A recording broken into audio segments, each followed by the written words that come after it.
સ્વામી, અત્યારે છે ને એક એવા ક્વેશ્ચનથી શરૂ કરવું છે કે જે યુથમાં અત્યારે બહુ જ પોપ્યુલર છે.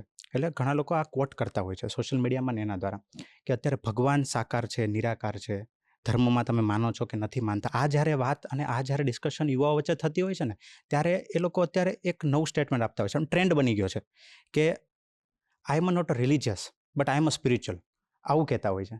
તો આ જે બે વર્ડ છે, રિલિજન અને સ્પિરિચ્યુઆલિટી, તો આ બંને વચ્ચેનો તફાવત શું છે? આપણા ઊભા કરેલા ભેદભાવો છે. Religion and spirituality can not be separated.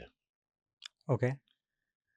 ધર્મ એ એક સિસ્ટમ છે, પણ એ સિસ્ટમનો પ્રાણ સ્પિરિચ્યુઆલિટી છે. કોઈ પણ શરીર પ્રાણ વિના ટકી ન શકે. જો સ્પિરિચ્યુઆલિટી વિના રિલિજન હોય તો એને રિલિજન જ ન કહેવાય. પ્રાણ વિનાનું શરીર એ મળદું જ કહેવાય.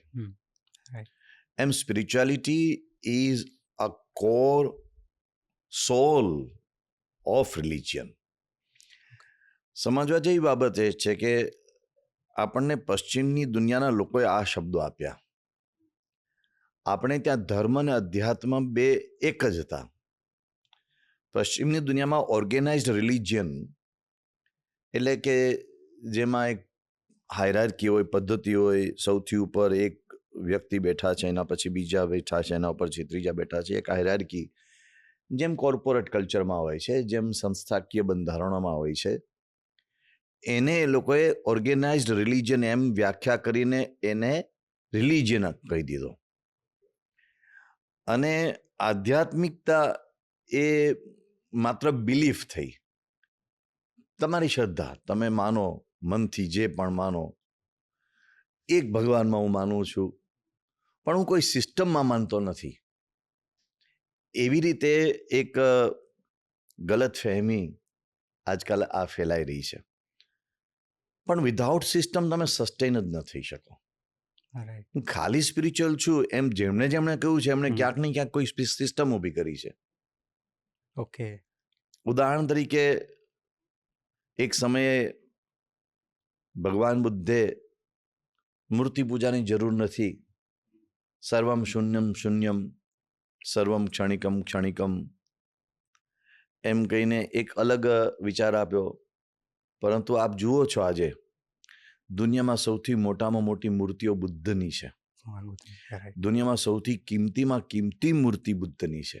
અચ્છા. દુનિયામાં સૌથી મોટી સંખ્યામાં મૂર્તિઓ કોઈની હોય તો એ બુદ્ધની છે.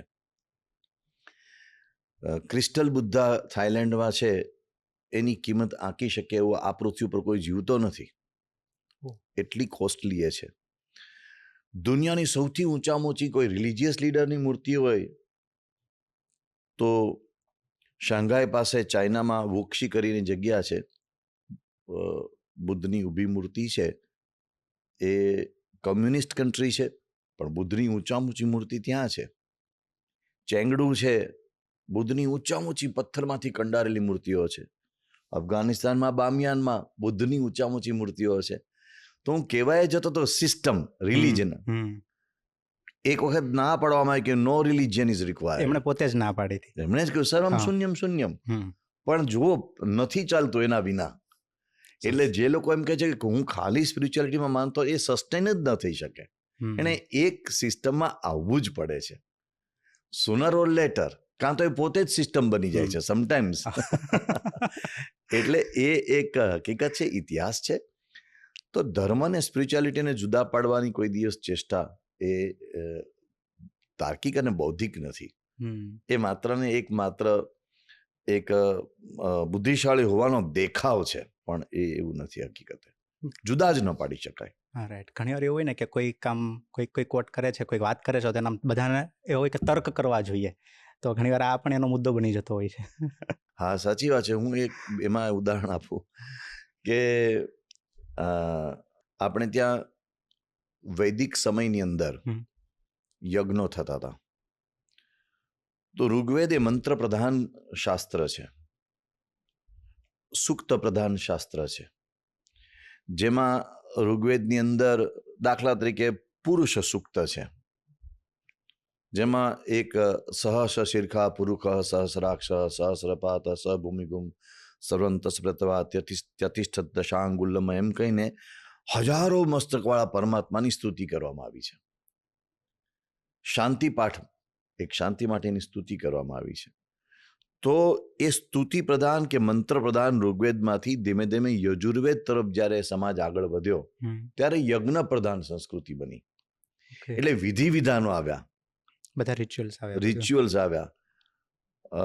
સંવત્સર યાગ ને કામ્યેષ્ટિ યાગ ને પુત્રેષ્ટિ યાગ ને આપણે અશ્વમેધ યાગ ને રાજસૂય યાગ ને બધા યજ્ઞો આવ્યા.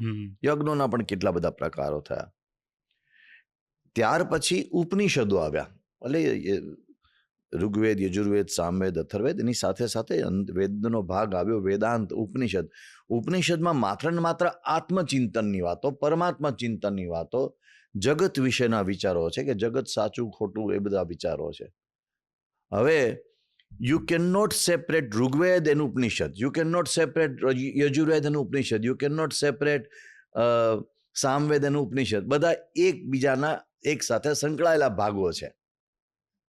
હવે એ ઉપનિષદ એટલે સ્પિરિચ્યુઆલિટી, અને તમે ઋગ્વેદ, યજુર્વેદ, સામવેદ કહો તો કે રિલિજન. હવે આ એના જેવું છે. એટલે એને તમે કઈ રીતે અલગ પાડી શકો? કેવી રીતે પાડી શકાય? તો ઉપનિષદમાં નર્યું આત્મચિંતન છે. તમે કઠોપનિષદ, નચિકેતા અને યમના સંવાદો ગાંધીનગરમાં વોટર શોના માધ્યમથી આપણે પ્રસ્તુત કરવાનો એક પ્રયાસ કર્યો છે. ઉપનિષદ પહેલું એટલે ઈશ ઉપનિષદ છે.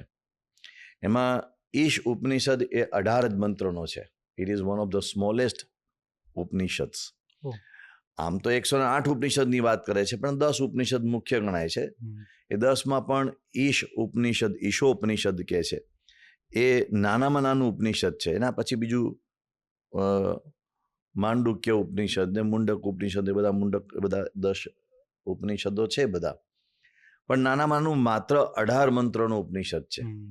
તો મહાત્મા ગાંધીજી એવું કહેતા કે આખી ભારતીય સંસ્કૃતિ નાશ પામી જાય, બધા ધર્મના બધા જે વિભાગ, અંગો બધું જ નાશ પામી જાય, બધા જ શાસ્ત્રો નાશ પામી જાય, કંઈ જ ન બચે. પણ માત્ર ઈશ ઉપનિષદનો જે પહેલો મંત્ર છે, ઈશાવાસ્યમિદમ સર્વમ યત્કિંચ જગત્યામ જગત તેન ત્યક્તેન ભુંજીતા મા ગૃદઃ કસ્ય સ્વિત ધર્મ, આ પહેલો મંત્ર બચશે ને તો એમાંથી આખો હિન્દુ ધર્મ પાછો ઉભો થશે. આ એની તાકાત છે.